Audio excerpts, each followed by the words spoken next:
Социјалдемократите на чело со Ковачевски денеска ќе ги прават последните пресметки, а утре Централниот одбор ќе пресече земјињата на членовите во новата влада. Веќе во вторник се очекува Ковачевски да го достави составот до Законодавниот дом, а до крајот на неделава ќе треба да се одржи гласање за новиот владин кабинет. Оливер Спасовски, актуелниот министер за внатрешни, најверојатно ќе остане на истата позиција. Заменик претседателката на СДС Малукаревска најави дека нема да ја промени позицијата како директорка на УЈП.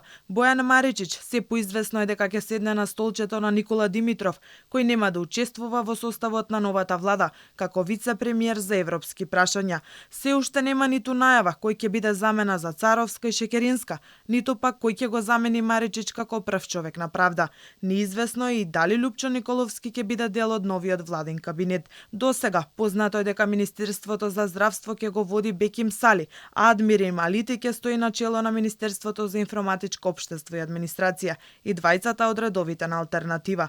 Джемел Чупи ќе биде министер без ресор одговорен за диаспората, а заменици министри во МОН, земјоделие и Министерството за култура ќе бидат исто така луѓе на гаши. Дуј останува со истите кадри, односно Министерството за надворешни, за политички систем, Министерството за животна средина, Министерството за економија и за финансии. ЛДП го задржува единственото министерство со кое управува, она за локална самоуправа.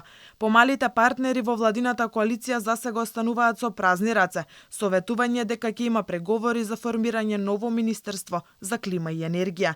И Линденска број 2 пред себе има тешки задачи за решавање. Македонија е длабоко во економска, енергетска и здравствена криза. Соочена со новиот сој на ковид, македонскиот јавен здравствен систем кубури со тестови, а медицинскиот персонал кој е во голем одлив, веќе одамна со последни сили се бори со пандемијата. Не помал предизвик за новата влада ќе биде економијата и стандардот на граѓаните, откако пред нова година поскапи струјата за речиси 10%, а за Скопје ни парното, која годинава ќе биде поскапо за 14%. Животот на македонските граѓани го отежнаа и повисоките цени на прехранбените производи, а стандардот на македонските граѓани, каков таков, го подјадува инфлацијата.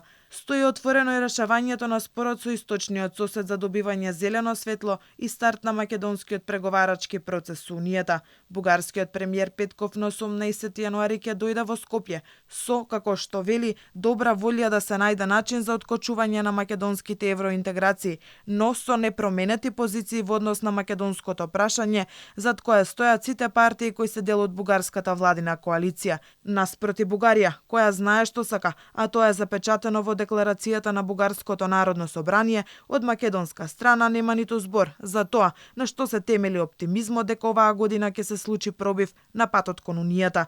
И во македонскиот законодавен дом се изгласа резолуција, но е нејасно колку сите политички партии се подготвени да ги почитуваат црвените линии кои се содржат во неа.